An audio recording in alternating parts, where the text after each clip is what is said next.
हम सभी जीवन में सुख की तलाश में भागते हैं। धन, प्रेम, प्रतिष्ठा, सम्मान, यही तो हमारी इच्छाओं के केंद्र हैं। पर क्या कभी आपने सोचा है कि जिन चीजों को हम सुख समझते हैं वही हमारे सबसे बड़े दुख का कारण बन जाती हैं? हम यह मानकर चलते हैं कि दुख जीवन में आया है, इसीलिए कुछ गलत हो रहा है। लेकिन कभी यह सोचा है कि शायद दुख इसलिए आया है क्योंकि ब्रह्मांड हमें कुछ सिखाना चाहता है?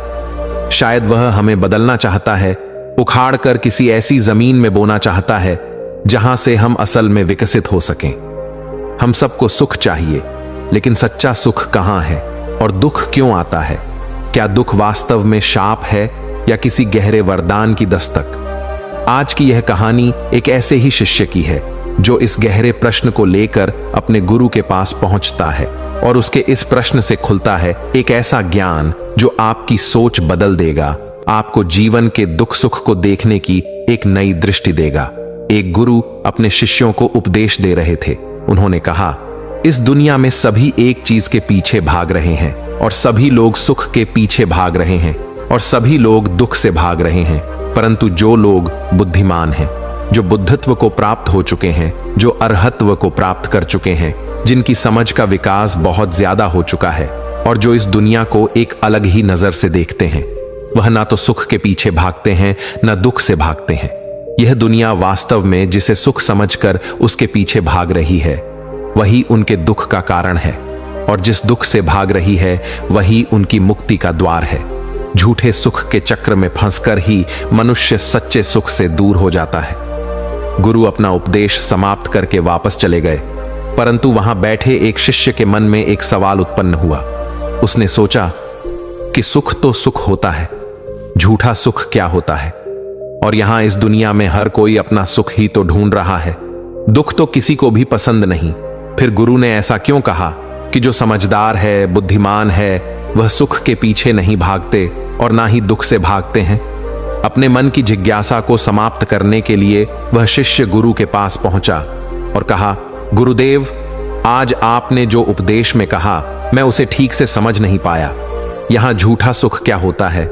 यहां हर कोई अपने सुख के लिए ही तो प्रयासरत है। सुख से ज्यादा दुख कीमती है, यह बात मेरी समझ में नहीं आई। गुरु ने कहा, यह बताओ कि सुख क्या है? शिष्य ने कहा, हर मनुष्य का सुख अलग अलग है। किसी को धन प्राप्ति में सुख मिलता है तो किसी को पद और प्रतिष्ठा में सुख मिलता है, किसी को प्रेम में सुख मिलता है तो किसी को किसी की सेवा करने में सुख मिलता है। अपनी इच्छा की पूर्ति हो जाना ही सुख है। गुरु ने कहा, यही शब्द झूठा सुख है। जिसको धन मिला वह इस बात से दुखी है कि उसका धन छीन न जाए। जिसको पद और प्रतिष्ठा मिली वह इस बात से दुखी है कि उसकी प्रतिष्ठा चली न जाए। जिसको प्रेम मिला वह अपने प्रेमी या प्रेमिका की या अपने चाहने वालों के चले जाने से दुखी है। जिसने किसी की सेवा की वह इस बात से दुखी है कि जिनकी वह सेवा कर रहा है वह उसे छोड़कर न चले जाए। और जो अपनी इच्छाओं को पाले बैठे हैं वह इस बात से दुखी हैं कि कहीं उनकी इच्छा अधूरी न रह जाए। यह तुम्हारी इच्छा है जिन्हें तुम सुख समझकर पूरा करने में लगे रहते हो। ये ही दुख का कारण लेकर तुम्हारे जीवन का विनाश करती है। एक पुरुष एक स्त्री से विवाह करता है, यह सोचकर कि वह स्त्री उसके जीवन में आएगी तो जीवन सुख ही सुख से भर जाएगा, परंतु वही स्त्री उसके दुख का कारण बन जाती है। इसी तरह एक स्त्री एक पुरुष से विवाह करती है, यह सोचकर कि वह पुरुष उसकी हर इच्छा को पूरी करेगा, उसके जीवन में सुख ही सुख भर देगा, परंतु वही पुरुष स्त्री के दुख का कारण बन जाता है। वास्तव में वह स्त्री या पुरुष एक दूसरे के दुख के कारण नहीं है, उनके दुख का कारण है उनकी इच्छाएं, जो वह एक दूसरे से लगाए बैठे हैं। जिसे वास्तव में लोग सुख समझते हैं वह उनका दुख होता है। शिष्य ने कहा, गुरुदेव, इस दुनिया में ईश्वर ने दुख क्यों बनाया? केवल सुख ही सुख क्यों नहीं रहने दिया? जिसको जो चाहिए था वह मिल जाता, तब सब सुखी होते। गुरु ने कहा, यह ब्रह्मांड जब किसी पर कृपा करता है और उसे कुछ देना चाहता है तो वह उसे दुख ही देता है। शिष्य ने कहा, मैं समझा नहीं गुरुदेव, ब्रह्मांड कृपा भी करता है और दुख भी देता है, फिर वह कृपा कहां रही? गुरु ने कहा, अगर किसी व्यक्ति की बहुत प्यारी चीज जो उसे जान से भी प्यारी हो उसके घर में रखी हो और उसके घर में आग लग जाए और वह व्यक्ति बाहर हो और तुम उसके साथ खड़े हो, और वह व्यक्ति उस चीज को बचाने के लिए उस जलते हुए घर में जाने को तड़प रहा हो, तब तुम क्या करोगे? तब क्या तुम उसे उस घर में जाने दोगे? शिष्य ने कहा, नहीं गुरुदेव, कुछ भी करके कैसे भी मैं उस व्यक्ति को वहीं रोक लूंगा, चाहे इसके लिए मुझे उसके साथ संघर्ष ही क्यों न करना पड़े। गुरु ने कहा, और क्या ऐसा करने से उस व्यक्ति को तुम्हारे द्वारा सुख प्राप्त होगा या वह दुखी हो जाएगा? शिष्य ने कहा, गुरुदेव, वह तो दुखी ही होगा। गुरु ने कहा, इसी तरह जब ब्रह्मांड आप पर कृपा करता है तो आपको वह सुखों से बाहर खींचता है। ऐसा नहीं है कि वह आपको दुख देता है, पर अपने सुखों से बाहर आने पर आप दुख ही महसूस करते हैं।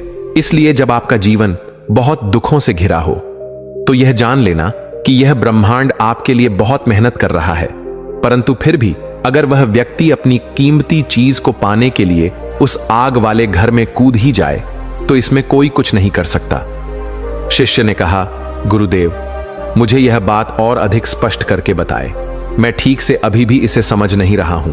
लोग ईश्वर से प्रार्थना करते हैं, धन के लिए, पद के लिए, प्रतिष्ठा के लिए, मान सम्मान के लिए, अपनी इच्छाएं की पूर्ति के लिए, और आप कह रहे हैं कि यह सब इच्छाएं ही उनके दुख का कारण है, और अगर उस ब्रह्मांड की, ईश्वर की उन पर कृपा हुई तो वह उन्हें दुख देगा।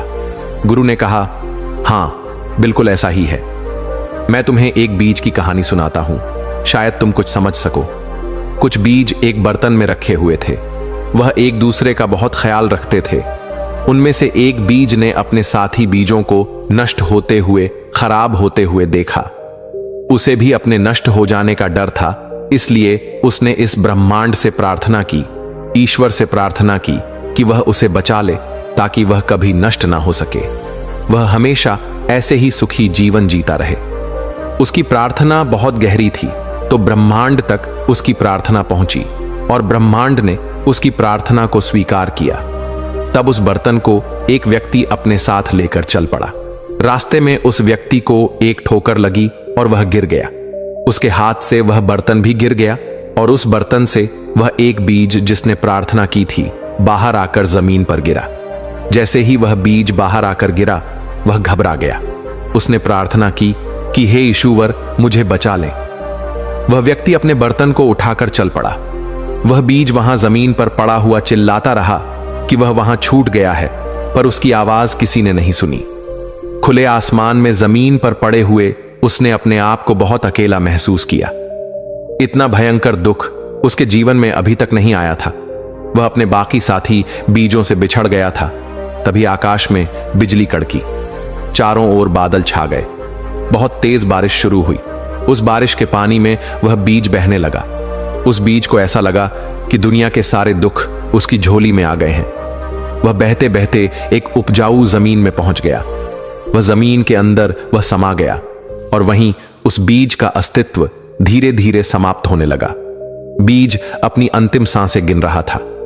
फिर उसे महसूस हुआ कि वह किसी गुफा में बंद है और गुफा का दरवाजा धीरे धीरे खुल रहा है। वह धीरे धीरे बाहर आ रहा है। उसने अपने आप को बढ़ते हुए महसूस किया। उसने महसूस किया कि जैसे वह आकाश की ओर बढ़ रहा है। वह अब अंकुरित हो चुका था, उसका रूप परिवर्तित हो चुका था। वह धीरे धीरे बड़ा हो रहा था। समय गुजरता गया और वह छोटा सा बीज अब एक विशाल वृक्ष बन चुका था। उस बीज से विशाल वृक्ष बनने तक के सफर में उसने बहुत कुछ सहा था। ब्रह्मांड ने उसकी इच्छा को वैसे ही पूरा किया जैसा वह चाहता था। अब उस पर हजारों बीज थे और हर बीज में वही था, तो उसके नष्ट होने का कोई सवाल ही नहीं था। शिष्य ने कहा, गुरुदेव, मैं आपकी बात समझ गया हूं और मैं यह भी समझ गया हूं कि क्यों बुद्धिमान लोग सुख के पीछे नहीं भागते और दुख से नहीं भागते। दुख हमें दुनिया के माया जाल से बाहर खींचने का प्रयास मात्र है। वह हमारे लिए कोई बुराई नहीं है, बल्कि सुख जिसमें हम खो जाते हैं और अपने आप को भूल जाते हैं, वह असली दुख है। यह ब्रह्मांड केवल उन्हीं बुद्धिमान लोगों को सुख देता है जो यह जानते हैं कि सुख दुख उत्पन्न करता है और दुख तुम्हें जागृति की ओर ले जाता है। दोस्तों,